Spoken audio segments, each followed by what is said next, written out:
Anglo-American and Lonmin have both unveiled plans to shed jobs, citing financial difficulties due to a drop in the price of commodities and increased wage demands, they say. Anglo-American is anticipating doing away with 6,000 jobs by the end of this year as part of their plan to reduce 54,000 by 2018. Platinum producer Lonmin plans to cut 6,000 jobs. Erratic power supply, they say, is another reason being put forward by these mining giants for the move. The recent retrenchments is on top of 35,000 retrenchments which have already taken place in the mining sector as a whole since 2012. Government and workers' unions have urged mining houses to consider alternative options to counteract the looming massive retrenchments. Now, joining us in studio is political and economic analyst Israel Mkhize. Very good morning to you, Israel. Thanks for joining us. Morning. Thank you for having me. Massive retrenchments looming. We've seen the government's pronouncements on it. We've seen the pronouncements from the unions and so forth. How do you read the situation as it stands right now? Well, the problem is very dynamic in terms of economic realism coming out. For instance, on one hand, you have what you call labor theory of value cropping up as to what is the value of the compensation for labor. Is it what labor puts in, or is it the usefulness of the product to the market?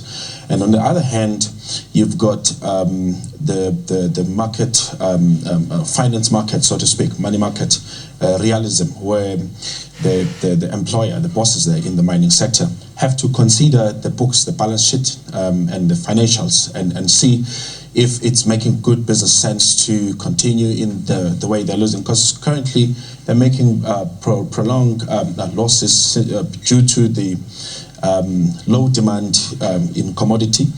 Number two, rising labor cost. The tension here is that when you are striking, for instance, as a labor movement and saying you want the employer to up your income, maybe by 4% or 6%, whatever percentage, that will have to be taken from the profits that the employer is making.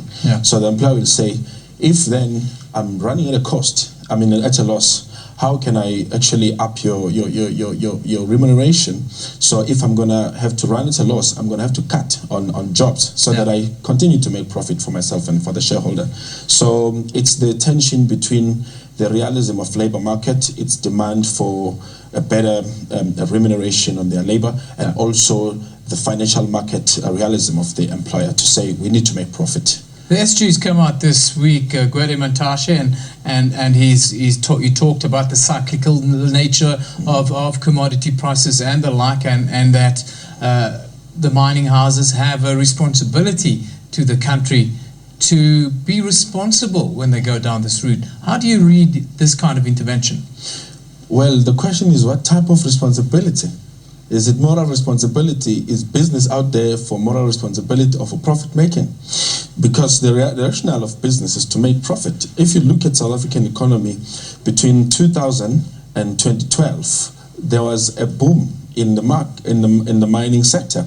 But if you look at the unemployment statistics, they stayed at 24 to 25%. So the unemployment was high, but there was a boom in the mining sector, which means there is no correlation necessarily between how much the mining sector is making in there. So what you say is surely mining can't be put in the same category as retail. Surely, if we go back to the Freedom Charter, what is under the earth belongs to all of us, and there's a certain responsibility when you're making money that we should also look at the fabric of our society. Of course, that's how it's supposed to be. That's the ought. But the actuality of it is that the structure of the mining sector, it's based on primary extraction. It does not progress to secondary, which means transforming the raw material into a processed good and into tertiary, which means the global distribution. Because if we had that three-tier of primary, secondary, and tertiary flow of the mining sector, we would have a bunch of these people whose jobs sadly stand on the line would be diversified maybe into the secondary, where you say, let's take the 9,000 people who stand to be retrenched to be located in the processing of this gold. But these commodities are shipped raw as they are. Then the secondary and tertiary transformation of raw material to final good happen in another context and in another market.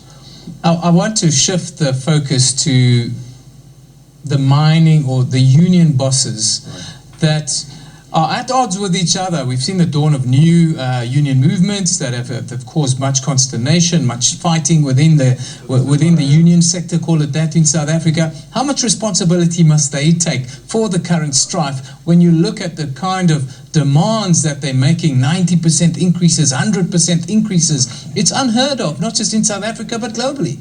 Of course, yeah. Well, it's the nature of the bargaining process that they would have that give and take, have an impasse. Sometime if there's a disagreement, go back to their people. But they are trying to push that, okay, look, we want a maximum share of what's possible. But as you are saying, market-related compensation, that's the rationale of the bosses. They would say, look, where have you heard of a 100% increase in terms of remuneration? But what we need to study and perhaps reflect on is the American 1970 period boom in the coal industry and the bust that happened just after 1980, and look at how the policymakers, the acts, the mining company, the chamber, and as well as the Department of Mining, how they need to be able to be strong in terms of forward thinking of how do they they play a role of being a referee, so to speak, that makes sense of the market rationality when they're thinking, because market thinks on the bottom line. Yeah. On the other hand, the unions, unfortunately, there's a lot of politics playing there. Everyone, you've got NUM, you've got AMCU there, and you've got non-aligned workers as well, who are pushing for high returns from whatever that the bosses that are making for shareholders and themselves. They talk about unsustainability. Say the bosses, and that's why we have the retrenchments that we have, and they're expecting more retrenchments. I want to go to our question of the day, and I want you to answer this because this is what we're asking our viewers. Can we pop up our question of the day? Going forward, it is, how do we avoid these job cuts in South Africa's mining sector going forward, according to you? Well, as I said, that we are sadly only on the primary extraction focus. And it's a historical thing. If you look at the construction of the roads in Africa as a whole, they're more towards the ports and the ocean, because Africa railways, everything to the ports, everything gets taken out of Africa. Yeah. There has to be a transformation there in terms of the secondary and tertiary distribution of goods, where we develop and say, look, we've extracted this from our own soil. Let us transform it right here. Let's develop that secondary and tertiary. Then we distribute. Obviously, then we'll be able to set a good price for the market when we've got the final product. Then to export raw material, then it comes back to us at a very steep price. It's unfortunately the legacy of colonialism, where we see the rail networks across the continent only towards one place, and that's to the ports, to take out all of the resources that we have to the ports here in South Africa. So you say we have to find a way to make the raw materials, to transform the raw materials, not just in South Africa, but on the African continent. Absolutely, because the commodities in Africa is not just gold. You've got platinum, you've got oil, you've got a number of iron ore, steel, everything. Exactly, because it's going to give us two problems if we don't fix that.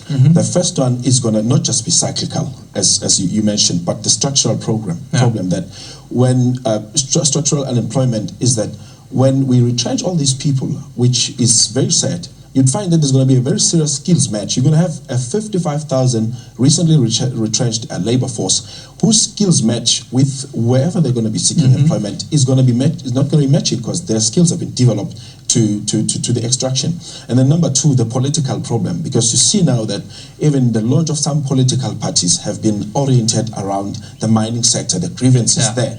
And that's why there's a serious statement from the Lekgotla of the ruling party, because we know that next year is the election year. And that's one area that you just want to be careful on, that you don't have a bunch of heads of families and so on who are retrenched and going through economic depression at family level, microeconomic level. So because that's going to affect how the voting would It's a very, very delicate balance, and we're heading into very interesting times. Israel, I thank you for joining us, giving us unique insight, political and economic analyst Israel.